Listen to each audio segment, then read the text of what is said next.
Los años 60 en España son para buena parte de los jóvenes de hoy el recuerdo de un país en el que proliferaba el SEA 600, de un país que comenzaba a recibir en sus playas al turismo del norte de Europa, de un país que vibraba con sus representantes en Eurovisión, de un país de paradores de turismo, planes de desarrollo, fútbol y jóvenes yeyes.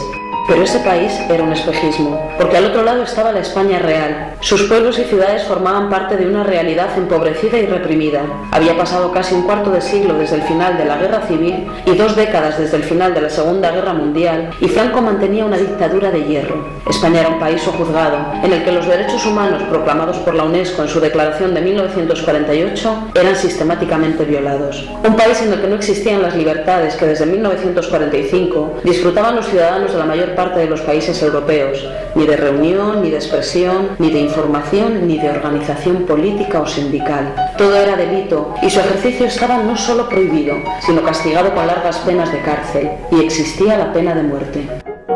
Los trabajadores estaban sometidos a durísimas condiciones laborales, con salarios de miseria y sin derecho sindical alguno.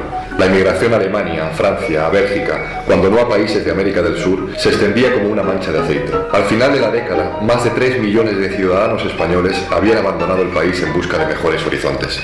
La España en blanco y negro, la de charanga y pandereta, cerrado y sacristía, a la que se refiriera don Antonio Machado, era la que entre la desmemoria y el miedo vivía la mayoría de los españoles. Y era también un país de cárceles, de presos políticos, de exiliados, de silencios y de represión sin tregua. Ya en el, digamos, tardofranquismo, ya en los años 60, cuando ya había pasado un tiempo desde el final de la Guerra Civil, pero este hombre seguía matando como si no hubiera pasado nada. En 1965 había en España varios miles de presos políticos. Carabanchel, Burgos, Ocaña, Palencia, El Dueso y San Miguel de los Reyes eran nombres que se pronunciaban en voz baja. Allí, hombres y mujeres de todas las ideologías democráticas y de izquierdas vivían privados del más elemental de los derechos. Ya no eran los años inmediatos a la guerra civil, pero el aparato del franquismo, la policía política, la estructura judicial y administrativa reprimían con crueldad cualquier intento de recuperación de las libertades. Si en 1963 el dirigente comunista Julián Grimau fue fusilado después de ser torturado y arrojado por una ventana de la Dirección General de Seguridad, la década terminaría en 1969 con la defenestración, al poco de ser detenido, del estudiante Enrique Ruano. Obreros, estudiantes, trabajadores autónomos, mujeres, dirigentes vecinales e incluso sacerdotes eran perseguidos, detenidos, torturados y condenados a largas penas por el simple hecho de exigir y ejercer los derechos que desde 1945 eran parte indisociable de la Europa democrática. Bueno, en el año 63, a raíz del asesinato de Julián Grimau, escribí una carta al crítico Fernández Cuenca, que lo había insultado al hacer la crítica a la película El Proceso, de Orson Welles Kafka, película que me ocasionó un proceso. Aparte de quitarse del medio a un elemento que consideraban peligroso y que consideraban... y quitárselo del medio además de aquella manera, cometiendo un crimen atroz, porque ya sabéis que lo tiraron por una ventana de la Dirección General de Seguridad, esposado a la espalda, y por supuesto cayó de cabeza, se hizo añicos y no se murió. Lo llevaron al pelotón de fusilamiento, lo fusilan y no se murió, y fue el oficial al mando del pelotón quien le tuvo que dar un tiro de gracia para matarlo definitivamente. Ahí se hizo una labor luego de solidaridad con España muy fuerte, porque el régimen tuvo que también sufrir lo que fueron las consecuencias a nivel internacional de ese crimen tan tremendo. Miles de presos políticos, miles de hombres y mujeres, ciudadanos corrientes que se habían comprometido en favor de la dignidad, condenados a penas de cárcel de 5, 10, 15, 20 años. Gente que estaba sufriendo auténticamente la represión, gente que por nada, por haber dado una peseta para ayudar a las familias de los presos, habían sido condenados a pena de muerte.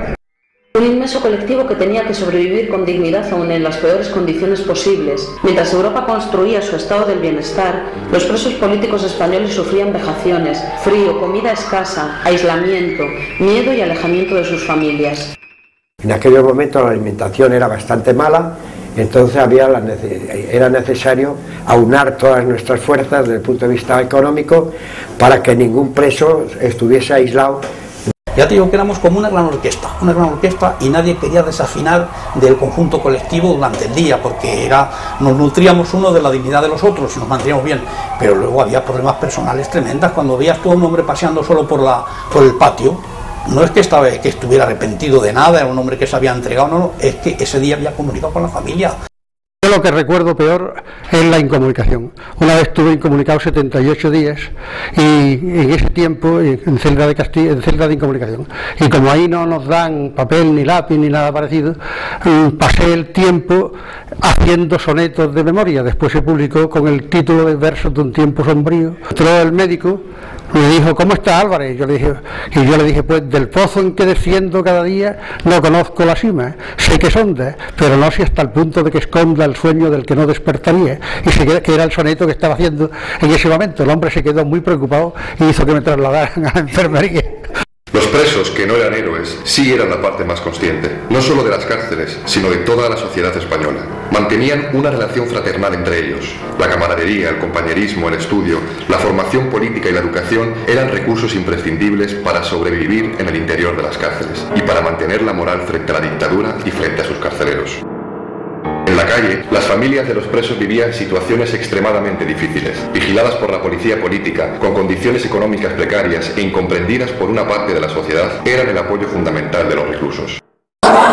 La participación de la mujer fue fundamental, porque si no hubiera sido por nosotras, porque estábamos ahí, ellos estaban encerrados, pero nosotros estábamos casi encerrados, porque estábamos luchando con nuestros hijos, con la casa, trabajando, sirviendo, para poder llevarles la comida, y más dándoles ánimos todavía a ellos.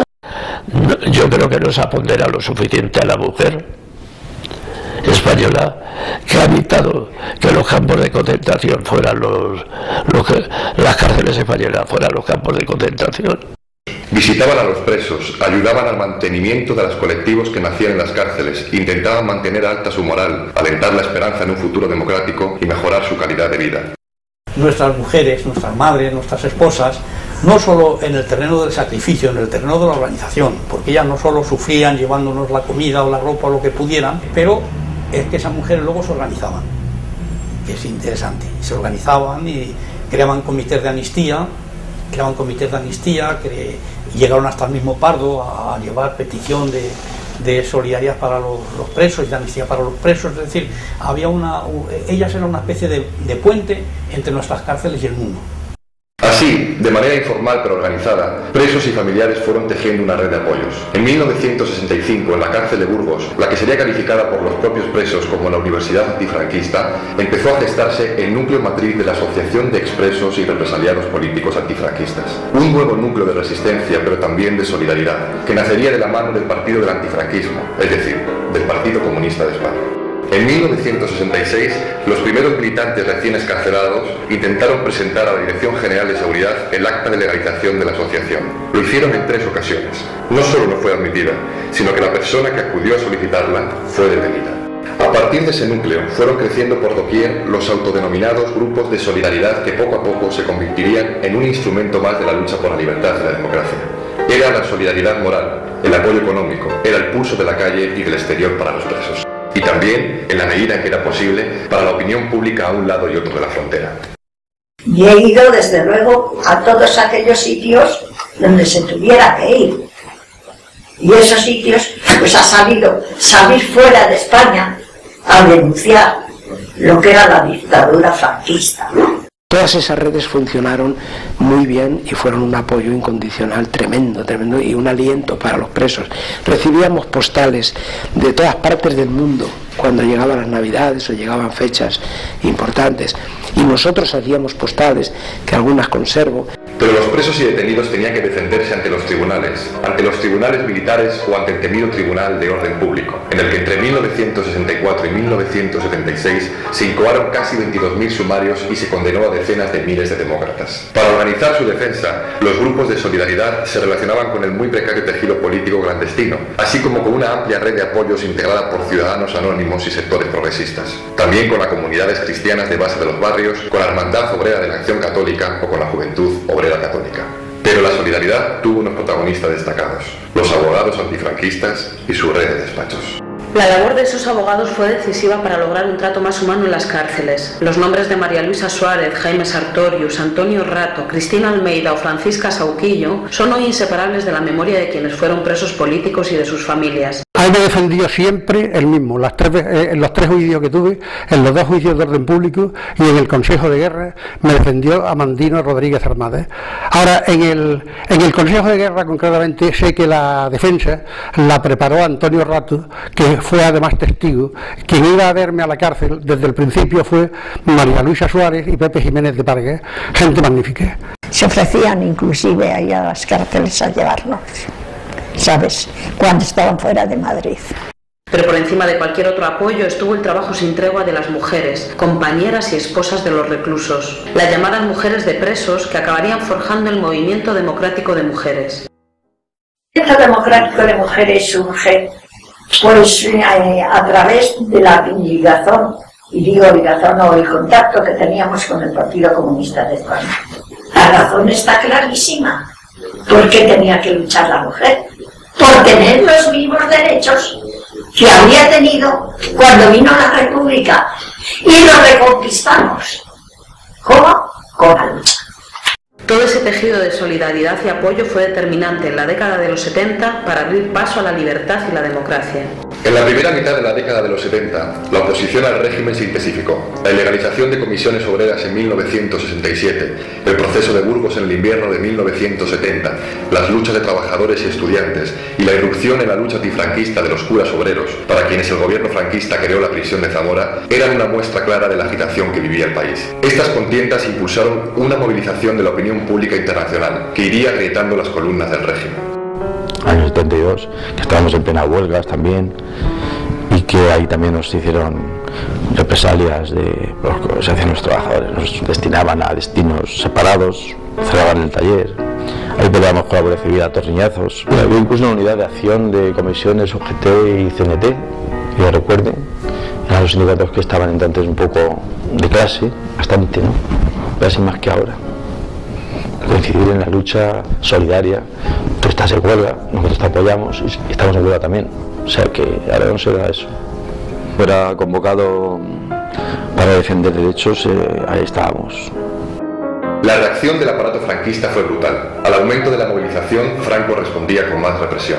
El uso de la violencia policial, las detenciones masivas y los estados de excepción fueron la norma entre 1970 y 1976. El proceso 1001, el atentado contra el presidente Carrero Blanco, las detenciones y despidos de trabajadores ante el reciente peso de las organizaciones sindicales clandestinas, sobre todo de las comisiones obreras, eran, entre otros, claros indicios de un régimen en descomposición. Pese a ello, este mantenía intactos sus mecanismos de control social y de represión, y se mostraba dispuesto a morir matando. Me detuvieron y no tuve escapatoria posible.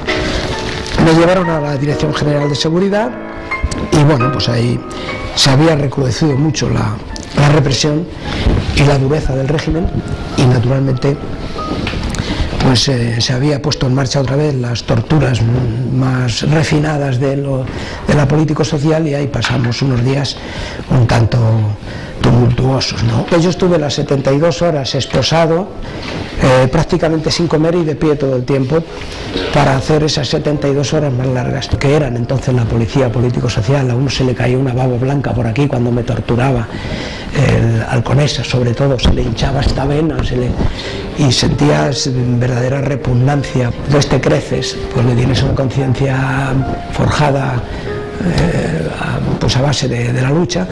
Las cárceles seguían llenas de presos políticos y el Tribunal de Orden Público seguía actuando como si nada hubiera cambiado. El estado de excepción permanente era la norma social de convivencia. Las cada vez más numerosas movilizaciones obreras se saldaron, hasta el final de la dictadura, con decenas de muertos y cientos de heridos, y con miles de detenidos y torturados en lugares tan siniestros como la Dirección General de Seguridad, situada en la Puerta del Sol.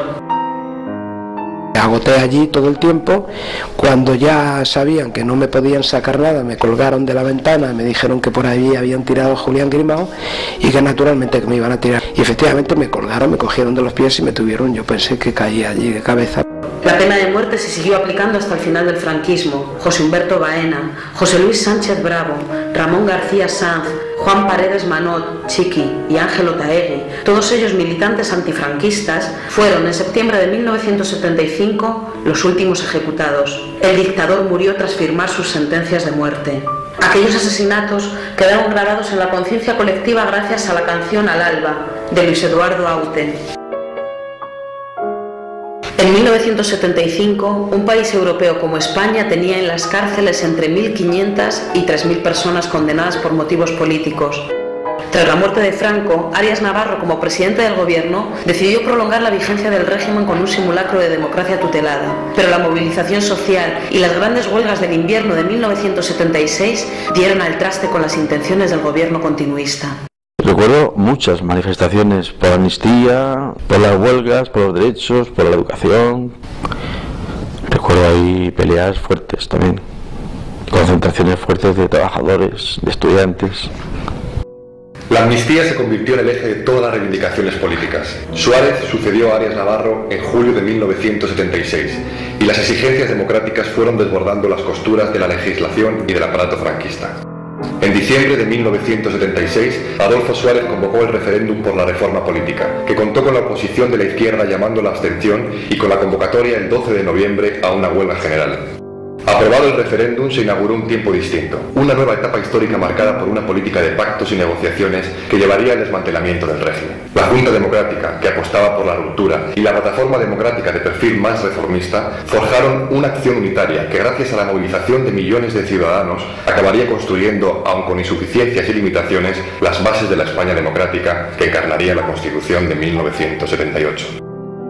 Aún así, hasta bien avanzado el año 1977, cientos de presos políticos continuaban en las cárceles.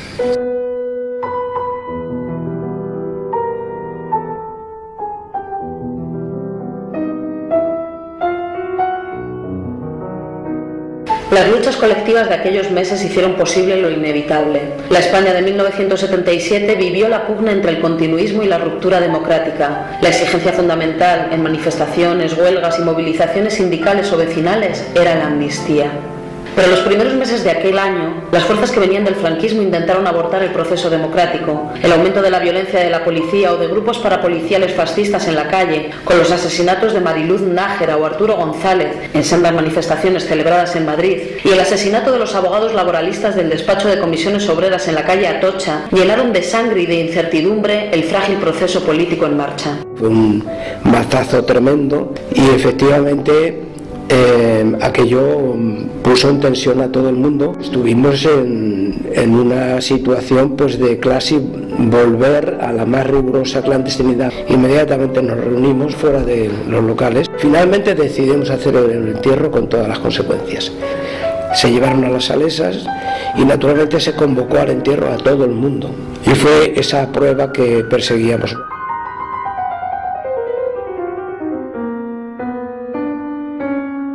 Tuvimos la satisfacción de que al menos tuviera una respuesta adecuada a aquello que no sabemos si tenía otro alcance, pero en todo caso probablemente lo cortamos.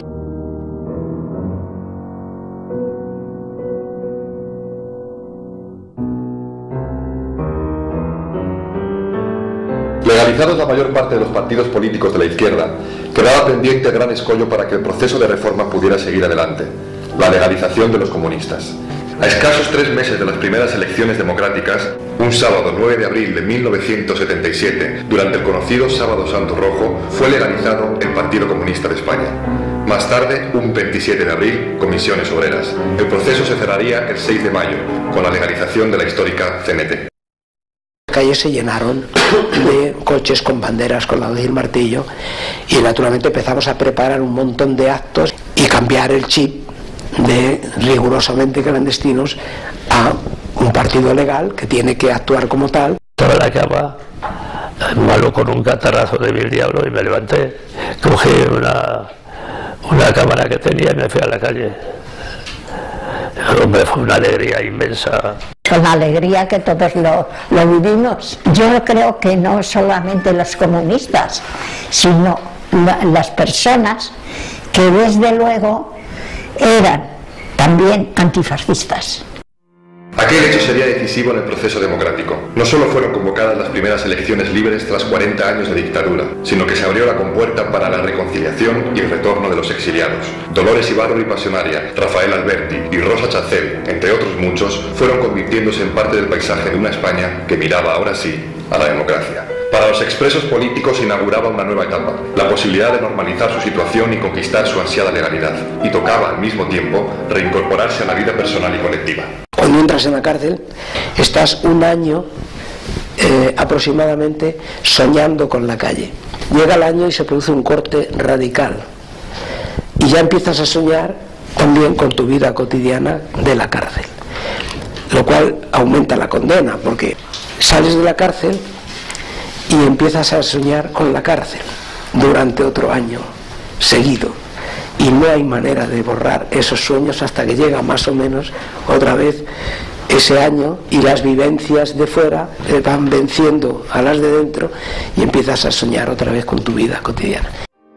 Las elecciones generales de 1977 marcaron un antes y un después en el proceso democrático. 4 meses después, gracias a la presión de la izquierda y de los movimientos sociales, el 15 de octubre del mismo año quedó promulgada la ley de amnistía. 5 días después se legalizó la asociación. Una asociación que en el artículo 1 de sus estatutos declaraba sus fines como sociales, no lucrativos y esencialmente pluralistas y apartidistas, y que proclamaba como objetivo esencial lograr una indemnización moral, política y económica para cuantos lucharon por la libertad y la democracia.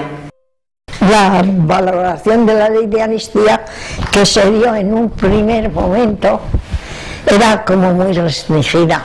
Los partidos son los que protagonizaron todo eso, fueron los que al final configuraron aquel frustrante acuerdo. Nos dolió que no se reconociera la sangre que había caído, que la amnistía no fuera reparadora y reconocedora de las víctimas.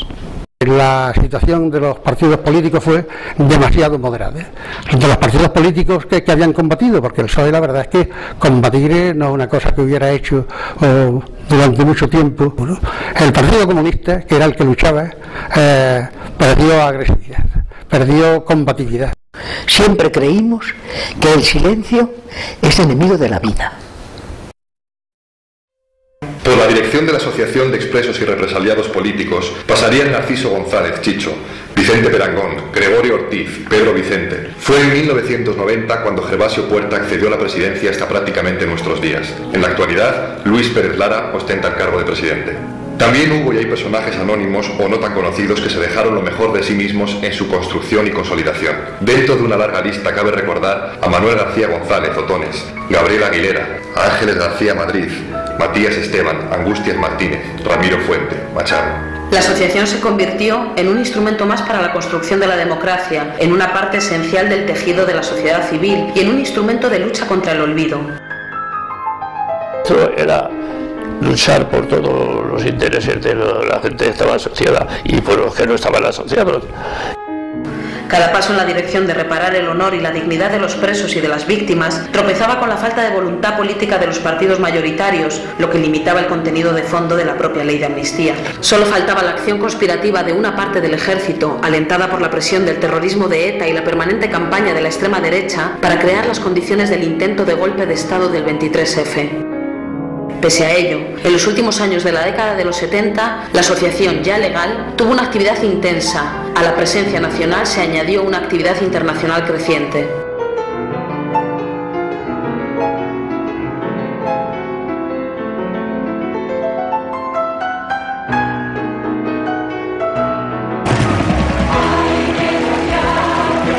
El 28 de octubre de 1982, el Partido Socialista ganó las elecciones generales con una mayoría absoluta sin precedentes. Y con ello quien gana, más que un partido concreto, es la democracia y el pueblo español. Por primera vez desde la Segunda República, un partido de izquierdas volvía al poder. Para la inmensa mayoría de los españoles daba comienzo un tiempo cargado de esperanzas. Los años 80 estuvieron repletos de contradicciones dentro del proceso de modernización del país.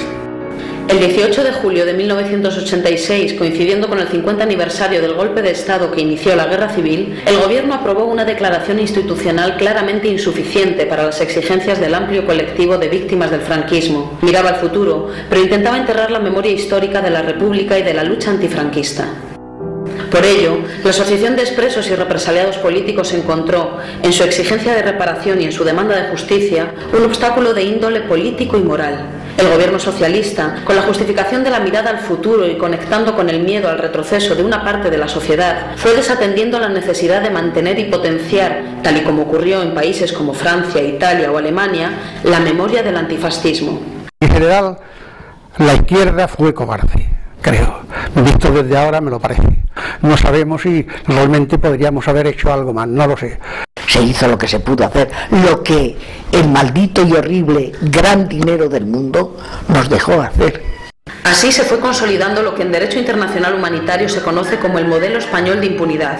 El horizonte era otro: situar a España dentro de la OTAN, formar parte de la Unión Europea, comprometer a la sociedad con la Expo Universal de Sevilla, con los Juegos Olímpicos de Barcelona y con Madrid, capital europea de la cultura. El pasado antifranquista no estaba de moda, pero la Asociación de Expresos perseveró en su exigencia de reparación política, económica, jurídica y ética de los derechos de quienes fueron represaliados por la dictadura. Y fue consolidando su estructura, extendiéndose a todas las comunidades autónomas y afianzando su coordinadora nacional. En esa coordinadora se incluiría con entidad propia la Asociació Catalana d'Expresos Polítics del Franquisme. Esta situación se vio alterada parcialmente en junio de 1990.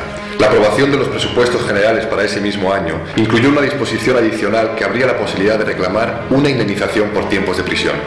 Pese a ser un pequeño paso en la reparación económica de los expresos políticos, en el fondo era consecuencia de la lucha y la tenacidad de la asociación. Aunque denunciada por sus limitaciones, esa normativa conllevó un incremento de la actividad de la asociación, que alcanzó la cifra de 2.000 socios. Por su despacho en la calle Campomanes, número 8 en Madrid, pasaron en los meses siguientes más de 100.000 expresos políticos en demanda de asesoramiento y atención. En julio de 1995, más de 96.000 expedientes habían sido resueltos, 58.960 lo serían de forma positiva y cerca de 38.000 denegados. Porque había que tener 65 años para cobrar la ayuda. Entonces era una barbaridad, porque no importaba si habías estado 3 años o 20 años, les daba igual, con lo cual no era que te dieran por haber estado tiempo en la cárcel, sino que te ponían una serie de condicionamientos que nadie entendía. Entonces yo no tenía los 65 y nos juntamos todos los que no teníamos 65, buscamos un abogado para hacer una reclamación anticonstitucional. En otros sitios lo hicieron y lo ganaron. Nosotros nos tocó un juez fascista en Madrid y la perdimos. Y en vez de darnos el dinero nos costó 160.000 pesetas a cada uno de los que habíamos hecho la reclamación. Todavía a la altura de 2005 había entre 9.000 y 10.000 expedientes por resolver. Luego vino la Comunidad de Madrid, que como lo había hecho Navarra y algún otro sitio, y pedimos la ayuda y nos la concedieron. Y nos hicieron pagar el 40% a Hacienda porque no habíamos hecho la declaración. Reclamé a Hacienda que eso era ilegal porque esa ayuda no estaba sometida a la declaración de la renta. Y nos devolvieron el dinero. Declaré sin declarar ese millón, porque ese millón no había en teoría que declararlo. Y entonces me pusieron una multa que en definitiva fueron 400.000 pesetas que me quitaron del millón que me habían dado por haber estado más de 3 años en la cárcel. La victoria del Partido Popular en marzo de 1996 supuso un retroceso en el proceso de normalización de la memoria y de la historia de los vencidos. Por otro lado, desde distintos ámbitos públicos y privados se fue extendiendo una conciencia revisionista de la mirada sobre la guerra civil y la dictadura. Desde el propio gobierno se desvirtuó la pugna llevada a cabo por la asociación y por otros tantos colectivos memorialistas y se descalificó la lucha antifranquista. Perduró la resistencia, que se mantiene hasta hoy, a reconocer el carácter ilegal, golpista y antidemocrático del gobierno de Franco. Durante esta etapa, todas las peticiones de la asociación fueron denegadas. Según el gobierno, los presos políticos del franquismo ya estaban suficientemente reparados. Pese a ello, gracias al empeño de la izquierda parlamentaria, el 20 de noviembre de 2002, la Comisión Constitucional del Congreso aprobó una declaración condenando a todos los regímenes totalitarios, aunque sin mención expresa a la dictadura franquista.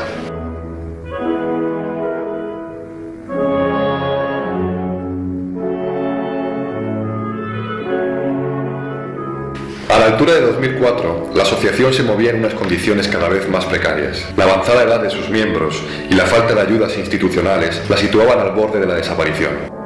En vísperas de las elecciones generales, todavía no habían sido plenamente reconocidos los derechos de los expresos. Seguían siendo, a efectos legales, delincuentes políticos como en tiempos de la dictadura. No había recursos y ya la gente se borraba, no se afiliaba y se iban borrando de la asociación porque parecía que no teníamos tareas, porque ¿qué íbamos a hacer si no teníamos ni siquiera para pagar el local? ¿A dónde íbamos? Y estábamos liquidando. Al mismo tiempo, empezó a tomarse conciencia social de la existencia de cientos de miles de desaparecidos y de enterrados en fosas comunes en las cunetas. Se inició con ello el llamado proceso de recuperación de la memoria histórica. Tras la victoria del Partido Socialista en marzo de 2004, comenzó un intenso debate político sobre las víctimas de la guerra civil y de la dictadura. Por primera vez, en 17 años de existencia legal, la asociación fue recibida por la Administración. En diciembre de 2004, la asociación se reunió con la vicepresidenta del Gobierno, María Teresa Fernández de la Vega. Las históricas demandas de los expresos se hicieron, por vez primera, un hueco en la agenda política. Entre 2005 y 2007 se negoció la Ley de Memoria Histórica, una ley que suscitaría no pocas ilusiones, que se verían en gran parte truncadas. Una ley que quedó descafeinada a efectos prácticos, no conllevó una reparación política ni jurídica de los expresos y represaliados. En su articulado se declaraban ilegítimas, que no ilegales, las sentencias franquistas. Así, un gobierno democrático renunciaba a acabar del todo con las consecuencias de la legalidad franquista. La ley de memoria histórica, aparte de ser escasa, no se lleva a cabo, no se respeta, sigue habiendo calles, avenidas y paseos con nombres del general Franco, del general Mola. España sigue estando lleno de recuerdos del franquismo a los que no se les ha quitado en medio. Creo que sin memoria no vamos a ninguna parte. Siempre ha servido y tiene que seguir sirviendo, y no hay que perder de vista la memoria histórica. En los 3 últimos años hemos asistido a un permanente conflicto político y social entre quienes han defendido, desde los años de la dictadura, la dignificación de la memoria y de la historia de los represaliados, y quienes por activa o por pasiva han hecho por enterrarla. El derribo de la cárcel de Carabanchel por intereses especulativos en octubre de 2008, frente a quienes, con la asociación a la cabeza, optaban por convertirla en un museo de la memoria, es todo un símbolo de la victoria de los partidarios del olvido. Pues yo creo que no se tenía que haber tirado. Hubieran tenido que hacer, si hacían algo, pues un centro para la cultura del barrio, que lo pedía, y no lo hicieron. Y si no, para testimonio de por qué no debían hacer otra cosa igual, pero nunca tirarla. Difuminadas las posibilidades de una solución política, las víctimas acudieron a la vía judicial y encontraron en el juez Baltasar Garzón un posible camino hacia la justicia, la verdad y la reparación. Pero su labor, reconocida internacionalmente, fue cuestionada y atacada por el Tribunal Supremo. El sumario 53/2008-E del Juzgado Central de Instrucción número 5 de la Audiencia Nacional se cerró sin ningún resultado y con Garzón expulsado de la magistratura. Una vez más, las víctimas y sus familiares quedaban desamparados. Que tenemos una judicatura que es para echarse a llorar. Para echarse a llorar, porque lo que han hecho con este hombre no tiene nombre, es una vergüenza dentro de lo que es la ley en el más amplio de los sentidos en el mundo. ¿Cómo no se les cae la cara de vergüenza haber hecho esa barbaridad con un hombre que lo único que ha hecho ha sido defender la verdad y la razón? Es una derrota tremenda del hombre, el único que ha tocado un poco en la llaga. Se abre la posibilidad de que ya no Garzón, porque no puede, pero de que otras instancias, además de un país extranjero, proponga acometer esa tarea.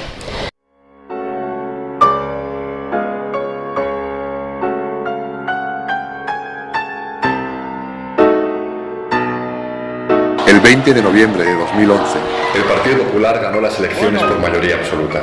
Esa victoria cierra un tiempo de esperanzas, de avances, y abre otro de incertidumbres y de grandes incógnitas para la asociación de expresos y represaliados políticos. La crisis económica y las políticas dictadas por la Unión Europea y su Banco Central, aplicadas sin reservas por el actual gobierno, están llevando a la eliminación de conquistas históricas del movimiento obrero y de otras corrientes sociales, a un deterioro del estado del bienestar, a un retroceso histórico en materia de derechos políticos, sociales y culturales. Sin embargo, la solidaridad internacional que tanto se supo cultivar y cuidar desde la asociación se mantiene. El pasado fascista de Europa es un acicate para que distintos gobiernos e instituciones jurídicas y políticas de carácter transnacional trabajen contra la impunidad de los crímenes franquistas. Cuando se cierran estas páginas, la última esperanza reside en la investigación judicial abierta en el Juzgado número 1 de Buenos Aires, a iniciativa de víctimas del franquismo, por la magistrada María Servini de Cubría, por delitos de genocidio y lesa humanidad contra los responsables de la dictadura. Creemos que hemos hecho una contribución a la paz mundial, a la democracia, y no solamente en nuestro país, sino que nuestra lucha ha sido también ejemplo para que la libren en otros países. Entonces, satisfechos de haber librado esa batalla y dispuestos a seguir. Ello no impide que los miembros de la Asociación de Expresos y Represaliados Políticos Antifranquistas se hagan una pregunta de enorme trascendencia histórica. ¿Tendrá un futuro gobierno voluntad política para acabar con la condición jurídica de delincuentes políticos de los expresos? En todo caso, ese es el gran desafío de hoy y de mañana. Una cosa sí es segura, la asociación ha sido decisiva en la construcción de la democracia en España y es hoy, a pesar de todo, el más rico y poderoso testimonio de la primera hornada de militantes por la memoria que, contra viento y marea, han mantenido bien alta la bandera de la dignidad democrática, de la libertad, del supremo valor de las instituciones republicanas y un ejemplo a seguir por las generaciones venideras para que nunca vuelva a repetirse la dramática historia que vivieron quienes crearon y dieron y dan vida a la asociación.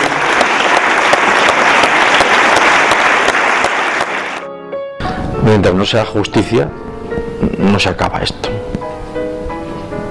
Y aún así, cuando se haga justicia, habrá que vigilar que se cumpla. Estemos los años que estemos. Hay que seguir porque refrandezca la verdad de España, la historia.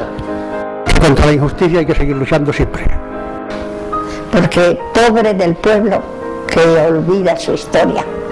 Pues no rendirnos nunca mientras tengamos un halo de vida de luchar por la libertad plena. Vamos a ver si lo conseguimos y logramos que por fin todos los que libramos esa batalla podamos ser hombres libres algún día, porque todavía no lo somos.